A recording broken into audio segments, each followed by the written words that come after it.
Kui enne ei joksendanud, siis nüüd kindlasti. Peale söömist tasu küll teha.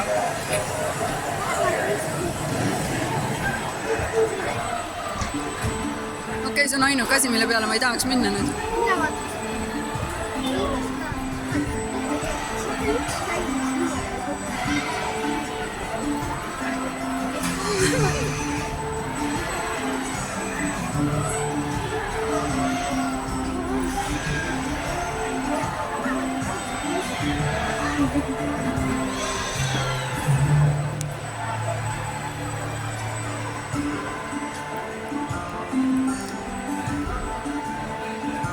Lõiks ka ju.